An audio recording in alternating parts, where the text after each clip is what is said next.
வனம் இந்தியா ஃபவுண்டேஷனின் 97வது வான்மலை கருத்தரங்கை சிறப்பாக நடத்தி கொண்டிருக்கும் செயல் தலைவர் பாலசுப்ரமணியம் அண்ணா அவர்களே, தலைவர் சின்னசாமி அண்ணா அவர்களே, நிறுவனர் மற்றும் செயலாளர் ஸ்கை சுந்தரராஜ் அண்ணா அவர்களே, பொருளாளர் விஸ்வநாதன் அண்ணா அவர்களே, நான் வணங்கும் மதிப்பிற்கும் மரியாதைக்கும் உரிய 84 வயது இளைஞர் கேத்தனூர் பழனிசாமி ஐயா அவர்களே,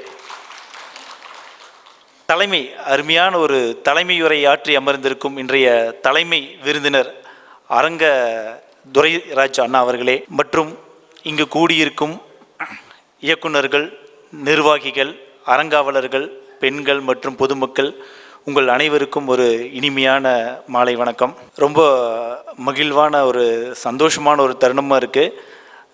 நிகழ்வு தொடங்கிறதுக்கு முன்னாடி அந்த 2 பசங்க மிருதங்க வித்வான் அஸ்வின் அந்த தம்பியும் அந்த பாடகர் ஸ்ரீவர்ஷன் ஒரு அழகான ஒரு விஷயத்த பாடலை கிட்டத்தட்ட ஒரு அரை மணி நேரத்துக்கு மேலே பாடினாங்க. அது சின்ன பையன், அந்த பாடகன் அத்தனை பாடல்களையும் அப்படியே ஞாபகத்தில் வச்சு இப்போ அழகாக பாடுனா. அப்பேற்பட்ட ஒரு நிகழ்வை இன்னைக்கு பார்க்கறதுக்கு ஒரு அருமையான வாய்ப்பை இந்த வனம் இந்தியா அமைச்சு கொடுத்துச்சு. அதுக்கு ஒரு பெரிய கைத்தட்டல் கொடுக்கணும் அந்த குழந்தைகளுக்கு. அடுத்ததாக அண்ணா அரங்க துரைராஜ் அண்ணா தலைமை விருந்தினர் இன்னைக்கு ஒரு அருமையான உரை.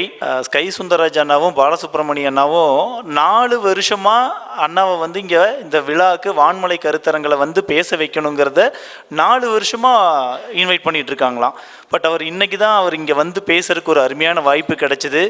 எப்பேற்பட்ட விஷயத்தை பண்ணுறாங்க. ஒரு சாதாரண திருச்செங்கோட்டு பக்கத்தில் ஒரு கிராமத்திலிருந்து போன ஒரு மனிதர் எனக்கு உலகத்தரம் அப்படின்னு சொல்லி ஒரு விஷயத்தை அழகாக சொல்லி கொடுத்தார். ஒரு எந்த விஷயத்தை பண்ணினாலும் உலக தரத்தோடு பண்ணுங்க, உலக சந்தையில் விற்பனை பண்ணுங்க. எப்பேற்பட்ட ஒரு விஷயத்தை அழகாக நமக்கு ஒரு என்ன செஞ்சிட்டு இருக்கிறங்கிறத நமக்கு அழகாக ஒரு விளக்கமாக கொடுத்துட்டு போனாங்க.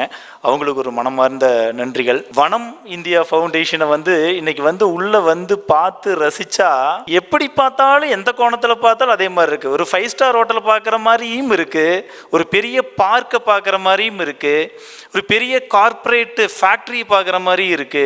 எந்த கோணத்தில் பார்த்தாலும் வனத்தை ஒரு பெரிய அமைப்பு வனம் இந்தியா ஃபவுண்டேஷன் அப்படிங்கிற ஒரு அமைப்பை நடத்துகிற ஒரு இடமாவும் இருக்கு.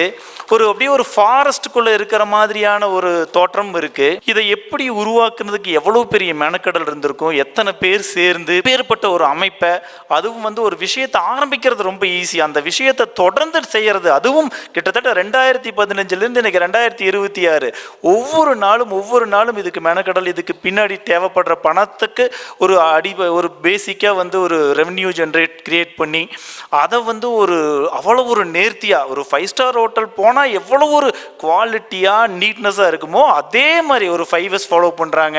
ஒரு சின்ன இடத்துல ஒரு சின்ன குப்பை, ஒரு பிளாஸ்டிக் கிடைக்கல எங்கேயுமே.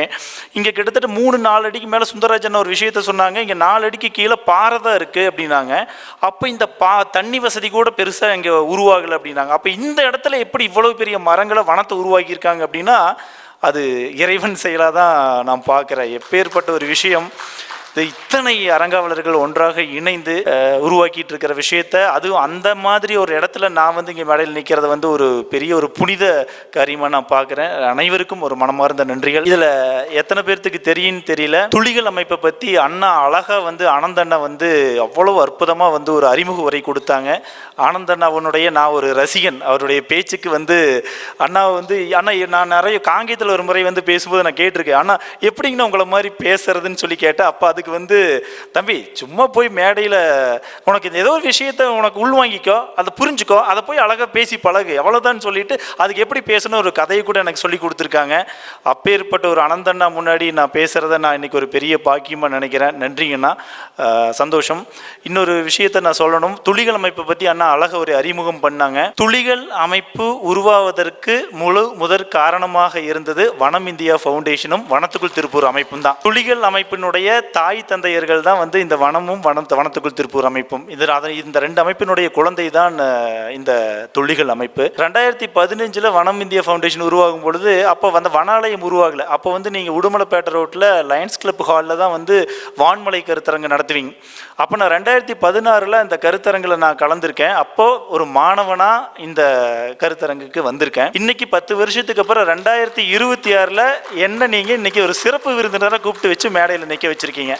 இது என்னன்னா, இதில் உணர்ற விஷயம் என்னன்னா, வான்மலை கருத்தரங்களை கலந்துக்கிட்டு அதில் கற்றுக்கொள்ளக்கூடிய விஷயங்களை உள்வாங்கினா ஒரு மாணவனாகவும் இருக்கலாம். அங்கே கற்றுக்கொள்கிற விஷயங்களை கொண்டு போய் நம்மளுடைய களத்தில் அப்படியே செயல் நடவடிக்கையாக செஞ்சோம்னா, செயல்பாடாக காமிச்சோம்னா, அதே வான்மலை கருத்தரங்கு வந்து நம்மளை சிறப்பு விருந்தினராகவும் நிற்க வச்சு மரியாதை பண்ணும் அப்படிங்கிறத தான் நான் இங்கே நான் உணர்ற ஒரு விஷயமா நான் பார்க்குறேன். அதனால் எத்தனை நன்றிகள் சொல்கிறதுனே எனக்கு தெரியல இந்த வனம் இந்தியா ஃபவுண்டேஷனுக்கு. நான் ஒரு சில விஷயங்களை வந்து கிட்டத்தட்ட துளிகள் அமைப்பு மூலமாக, துளிகள் அமைப்பு ஆரம்பிக்கிறதுக்கு முன்னாடியெல்லாம் நிறைய புத்தகங்கள் படிப்போம். அப்போல்லாம் வந்து சங்க இலக்கியங்கள் புத்தகமெல்லாம் படிக்கும் பொழுது இயற்கையை பற்றியும் மரங்களை பற்றியும் நிறைய விஷயங்கள் அதில் படிச்சிருப்போம்.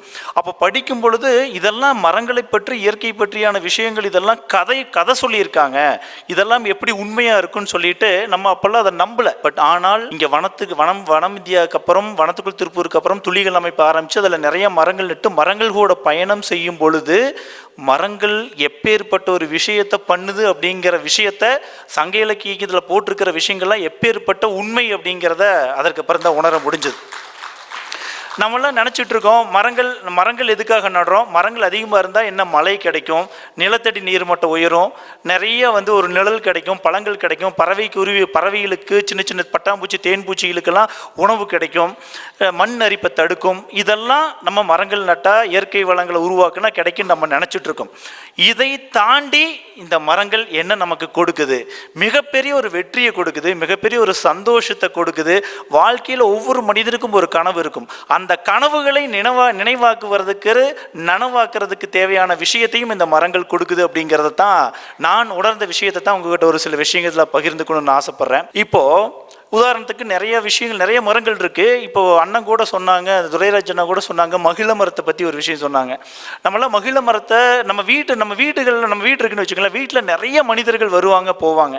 அதில் நல்லவங்களும் இருப்பாங்க, கெட்டவங்களும் இருப்பாங்க, பாசிட்டிவான மனிதர்களும் இருப்பாங்க, நெகட்டிவான மனிதர்களும் இருப்பாங்க.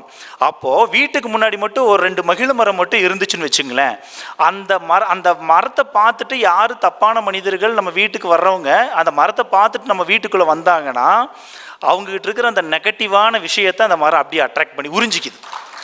நம்மக்கிட்ட பேசிக்கிட்டு இருந்துட்டு அவங்க வெளில போகும்போது நம்மளை சபிக்கணும், சாபம் இடணும், பொறாமையோட உணர்வோடு வந்தவங்க கூட நம்மளை வாழ்த்திட்டு போயிடுறாங்க. அப்பேற்பட்ட விஷயத்தை இந்த மரங்கள் பண்ணுது. அதில் குறிப்பாக இந்த மகிழ மரம்.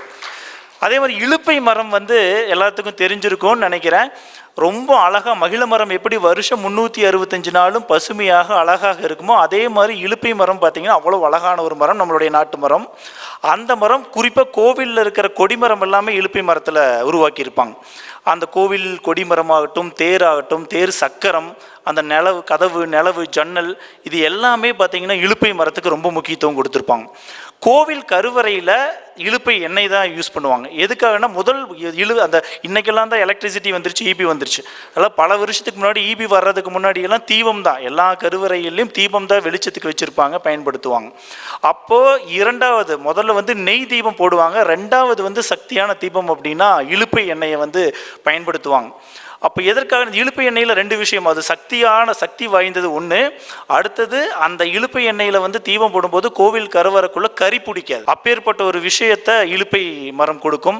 நிறைய தோல் வியாதி இருக்கிறவங்களுக்கு கூட இந்த இலுப்பை எண்ணெயில் வர்ற அந்த புண்ணாக்கை வந்து கரைச்சி உடம்புல தேய்ச்சாங்கன்னா எப்பேற்பட்ட தோல் வியாதி கூட போகுன்னு சொல்லிட்டு நிறைய விஷயங்கள் அதில் மருத்துவர்களே சொல்கிறாங்க. அப்போது அந்த தொடர்ந்து நம்ம வீட்லையெல்லாம் அந்த இலுப்பை எண்ணெய் தீபம் மட்டும் போட்டோம்னா நம்மளுடைய சாமி வந்து நம்ம வீடு தேடி வந்துருன்னு சொல்லி ஒரு ஐதீகமே சொல்லுவாங்க. அப்போ இலுப்பை மரத்திலிருந்து வரக்கூடிய ஒரு எண்ணெய்க்கே இவ்வளவு சக்தி இருக்குன்னா அப்போ அந்த எண்ணெயை கொடுக்குற அந்த மரத்துக்கு எப்பேற்பட்ட சக்தி இருக்கும். இதுதான் அதுக்கு பின்னாடி இருக்கிற ஒரு விஷயம். அதே மாதிரி நம்ம எல்லாருமே ருத்ராட்சம் எல்லாருமே நிறைய பேர் ருத்ராட்சம் அணிஞ்சிருப்போம். அந்த ருத்ராட்சத்துக்கு பின்னாடி இருக்கிற ஒரு அறிவியல் என்ன அப்படின்னா, நிறைய அந்த காலத்தில் ரிஷிமார்கள், குருமார்கள், தேவர்கள் எல்லாருமே ருத்ராட்சம் நிறைய கழுத்தில் அணிஞ்சிருப்பாங்க. அப்போ எதுக்காக அந்த ருத்ராட்சத்தை அவங்க அணிஞ்சிருக்காங்கன்னா, அவங்கெல்லாம் அதிகமாக அப்பேற்பட்ட தேவர்கள் எல்லாம் முனிவர்கள்லாம் அதிகமாக காடுகளில் தான் இருப்பாங்க. ஏன் காடுகளில் இருந்து தவம் பண்ணுவாங்கன்னா, காடுகளில் மட்டும்தான் ஒரு அந்த பிரபஞ்சத்தினுடைய சக்தி நிறைஞ்சிருக்கிற இடம் காடுகள் தான். அப்போ அந்த சக்தியோட்டமாக இருக்கிற அந்த காடுகளில் அவங்க தியானம் பண்ணிக்கிட்டு அங்கே அதிகமாக வாழ்ந்துட்டு இருக்கும் பொழுது அவங்க அப்படியே நடந்து போகும்போது நிறைய அங்கே தண்ணீர் தாகம் எடுத்துச்சுன்னா தேங்கி நிற்கிற தண்ணியை போய் குடிக்கணும். குடிக்கிறதுக்கு முன்னாடி இந்த தண்ணி நல்ல தண்ணியாக விஷமேறிய தண்ணியா அப்படின்னு செக் பண்ணி குடிக்கிறதுக்காக என்ன பண்ணுவாங்கன்னா, அவங்க கழுத்தில் இருக்கிற அந்த ருத்ராட்சத்தை எடுத்து இப்படி பிடிச்சாங்கன்னா, மாலையை பிடிச்சாங்கன்னா ஆன்டி கிளாக் வைஸில் சுற்றுச்சு, அதாவது வலது பக்கமாக சுற்றுச்சுன்னா அது நல்ல தண்ணி பாசிட்டிவ் குடிக்கலாம். அதுவே ஆன்டி கிளாக் வைஸில் சுற்றுச்சுன்னா நெகட்டிவ், அதில் விஷம் ஏறிய தண்ணி குடிக்க மாட்டாங்க. இதே மாதிரி தான் அவங்க காடுகளில் பழங்கள் சாப்பிட்டாலும் சரி, உணவுகள் சாப்பிட்டாலும் சரி, அதை அந்த ருத்ராட்ச மாலையை வச்சு தான் செக் பண்ணி தான் அவங்களுடைய உணவு எடுத்துக்குவாங்க. அது மட்டும் இல்லாமல் யார் ஒருத்தர் ருத்ராட்சத்தை தொடர்ந்து கழுத்தில் அணிஞ்சிருக்காங்களோ அவங்களுக்கு மிகப்பெரிய ஒரு நேர்மறை சக்தி அதிகமாகி அவங்களுக்கு பின்னாடி ஒவ்வொரு மனிதருக்கும் ஒரு ஆரோ சக்தி இருக்கும். அந்த ஆரோ சக்தியினுடைய ஆற்றல் அதிகமாக இருக்கும் தொடர்ந்து இந்த ருத்ராட்ச மாலையை பயன்படுத்துகிறவங்களுக்கு. அப்போ ஒரு ருத்ராட்சத்துக்கே இவ்வளவு சக்தி இருக்குன்னா அந்த ருத்ராட்சத்தை உருவாக்குற ருத்ராட்ச மரத்துக்கு எப்பேற்பட்ட சக்தி இருக்கும். அதுதான் ருத்ராட்ச மரம். ருத்ராட்ச மரத்தை மட்டும் நம்ம வீடுகள்லையோ இல்லை தொழிற்சாலை, நம்ம ஊர்லேயும் வளரக்கூடிய மரம் தான், அது மட்டும் நம்ம தொழிற்சாலைகளையோ வீடு இருக்கிற இடத்துலையோ இந்த மரத்தை நட்டுட்டோம்னா அந்த நிறுவனம் ஜெயிச்சே ஆகணும். அந்த வீட்டில் அத்தனை லட்சுமி கடாட்சம் கிடைச்சே தீரணும். இதுதான் இதெல்லாம் உணர்ந்த விஷயம். அதனால் எங்களுடைய துளிகள் அமைப்பில் இருக்கிற நிறைய மெம்பர்ஸ் எல்லாத்தோட ஃபேக்ட்ரியில் வீடுகளில் எல்லாம் பார்த்திங்கன்னா இந்த நிறைய மரங்கள் இந்த 3 மரம் கண்டிப்பாக இருக்கும். ஒவ்வொரு மரத்தை பற்றி நம்ம பேசிக்கிட்டே போகலாம், ஆனால் நேரம் பத்தாது. அதனால தான் இந்த ஒரு சுருக்கமாக ஒரு புரிகிற மாதிரி இந்த ஒரு 3 மரத்தை பற்றி மட்டும் உங்களுக்கு நான் ஒரு விளக்கமாக கொடுத்தேன். நிறைய ஒவ்வொரு மரத்துக்கு முன்னாடி இவ்வளோதான் ஹிஸ்ட்ரி இருக்குது. இது மாதிரி சொல்லிக்கிட்டே போகலாம். ஒரு ஹார்வர்டு யூனிவர்சிட்டியில் ஒரு பெரிய ஆராய்ச்சி ஒன்று பண்ணியிருக்காங்க. என்ன ஆராய்ச்சி? ப்ரொடக்டிவிட்டி பற்றி. இந்த மரங்களுக்கும் ப்ரொடக்டிவிட்டிக்கும் என்ன தொடர்பு அப்படிங்கிறது தான் அந்த ரிசர்ச். அதில் என்ன சொல்கிறாங்க அப்படின்னா, ஒரே மாதிரியான ப்ராடக்டை மேனுஃபேக்சரிங் பண்ணுற 2 கம்பெனி எடுத்துக்கிறாங்க. ஒரு கம்பெனி எப்படி இருக்குன்னா, அந்த நிறுவனம் எந்த இடத்துலையுமே ஒரு மரமோ செடியோ கொடியோ கிடையாது, வெறும் கட்டிடம் மட்டும்தான் இருக்குது. அந்த கட்டிடத்தில் இருக்கிற ஒரு ப்ரொடக்ஷன் எவ்வளவு மேனுஃபேக்சரிங் பண்ணுறாங்க அப்படிங்கிறத ஒரு சர்வே எடுத்துக்கிட்டாங்க. அதே மாதிரி ப்ராடக்டை மேனுஃபேக்சரிங் பண்ணுற அதே சைஸ் கம்பெனி இன்னொரு இடத்துல இருக்கிற கம்பெனியை சர்வே பண்ணுறாங்க. அந்த நிறுவனம் எப்படி ஒரு அமைப்பாக இருக்குது அப்படின்னா, அந்த நிறுவனம் முழுக்க நிறைய மரங்கள் செடிகளோட அழகாக பசுமை சூழ்ந்த ஒரு பகுதியில் அந்த நிறுவனத்தினுடைய அமைப்பு இருக்குது. பேர்பட்ட ஒரு சூழலில் அந்த நிறுவனம் இருக்குது. அப்போது முதல்ல பார்த்த ப்ரொடக்ஷன் சொன்னோம் இல்லைங்களா, ஒரு ப்ராடக்ட் மேனுஃபேக்சரிங் பண்ண அந்த நிறுவனத்தை விட 2வது ஒரு அழகான இயற்கை சூழலோடு இருந்த ஒரு நிறுவனம் 25-30% அதிகமான ப்ரொடக்ஷனாக கொடுத்துருக்கு. இதற்கு பின்னாடி இருக்கிற ஒரே சயின்ஸ் என்னென்னா, எந்த இடத்துல இயற்கை வளங்கள் இருக்கோ அந்த இடத்துல மனிதனுடைய ப்ரொடக்டிவிட்டி அதிகமாகும். அதுக்கு பின்னாடி இருக்கிற இன்னொரு சயின்ஸ் என்னென்னா, நம்மெல்லாம் படிக்கிற கார்டிசோல், செரட்டோனின் அப்படிங்கிற ஒரு ஹார்மோன் இருக்குது. அந்த ஹார்மோன் ஸ்ட்ரெஸ் எல்லாம் குறைச்சி ஹாப்பி ஹார்மோனை உற்பத்தி பண்ணி கொடுக்கறது தான் இதுக்கு பின்னாடி இயற்கை வளங்கள் இந்த 2 விஷயத்தை உருவாக்கி கொடுக்கறதுனால தான் மனிதன் அவ்வளோ சந்தோஷமாக இருக்கிற. ஒரு தியானம் பண்ணால் எப்பேற்பட்ட ஒரு அமைதி கிடைக்குமோ அந்த அமைதியை இந்த மரங்கள் கொடுக்குது. அப்போ அந்த அமைதி கிடைக்கும் பொழுது ஆட்டோமேட்டிக்காக மனிதனுடைய ப்ரொடக்டிவிட்டி அதிகமாகுது அப்படிங்கிறது தான் அதுக்கு பின்னாடி இருக்கிற ஒரு விஷயம். ஒரே ஒரு விஷயத்தை மட்டும் நான் சொல்லி முடிச்சுக்கிறேன். தேம்ஸ் நதி, லண்டனில் தேம்ஸ் நதி பற்றி எல்லாருமே கேள்விப்பட்டிருப்பீங்க. கிட்டத்தட்ட 1950 லண்டன் தேம்ஸ் நதி பார்த்தீங்கன்னா இறந்து போன ஒரு நதின்னு சொல்லி கவர்மெண்ட்டே டிக்ளேர் பண்ணிட்டாங்க. எந்த விதமான உயிரினங்களும் வாழ தகுதியற்ற நதின்னு சொல்லி அந்த நதியை கவர்மெண்ட் அனௌன்ஸ் பண்ணிட்டாங்க. அடுத்தது 60 வருஷம் கழிச்சு 2010 அதே நதி, எந்த நதி செத்து போச்சுன்னு சொன்னாங்களோ அதே நதி 2010 உலகத்திலேயே அழகான நதி, சுத்தமான நதி, 120 வகையான மீன்கள் வாழக்கூடிய நதி, 95 வகையான பறவை இனங்கள் வாழக்கூடிய நதின்னு சொல்லிட்டு அந்த நதிக்கு அவார்டே கொடுத்துருக்காங்க. எப்படி இந்த 60 வருஷத்துல இப்படி ஒரு மாற்றம் நிகழ்ந்துச்சு அப்படின்னா, அவங்க அதுக்கு ஒரு அழகான ஒரு மெத்தடை பஃபேரியன் ரீஸ்டோரேஷன் அப்படிங்கிற ஒரு அழகான ஒரு மெத்தடை உருவாக்கி கண்டுபிடிச்சிருக்காங்க. அது என்னன்னா, ஆற்றங்கரை ஆற்றங்கரையோரமாக நிறைய மரங்களை நட்டு வனங்களை உருவாக்கி ஆற்று நீரையும் ஆற்றையும் சுத்தப்படுத்துறது தான் அதுக்கு பின்னாடி இருக்கிற ஒரு கான்செப்ட். அப்போ என்ன பண்ணுறாங்கன்னா, அந்த கெட்டுப்போன நதியில் கழிவு நீரெல்லாம் கலக்கிறத முதல்ல நிறுத்துறாங்க. அடுத்ததாக அந்த கரைகளில் நிறைய மரங்களை அந்த கிட்டத்தட்ட பல மைல் தூரத்துக்கு 2 கரைகள்லையும் வந்து நிறைய மரங்களை நடுறாங்க. அந்த மரங்களினுடைய வேர்களும் அந்த ஆற்றினுடைய மண்ணும் ஒன்றாக கலந்து இயற்கையாகவே ஒரு சுத்திகரிப்பு நிலையமாகவே அது செயல்பட ஆரம்பிக்குது.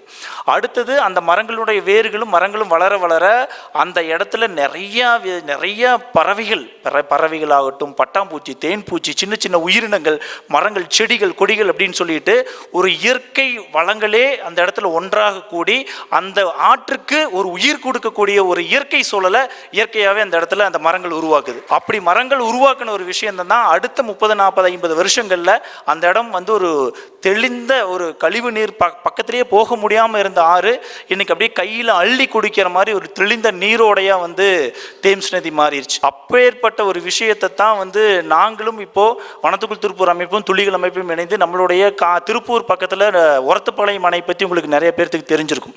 ஒரத்துப்பாளையம் அணை வந்து நிறைய கழிவு நீரால் சூழ்ந்து இன்னைக்கு அந்த அணையே வந்து பயன்பாடு இல்லாமல் இருக்கு. அப்படிப்பட்ட அணையில் நாங்கள் கிட்டத்தட்ட ஒரு வருஷம் 100 ஏக்கர், வருஷம் 10,000 மரங்களை நட்டு அந்த பகுதியை அந்த மண்ணை சுத்தப்படுத்துகிற ஒரு முயற்சி தான் கடந்த 2 வருஷமா எடுத்துட்டு இருக்கோம்.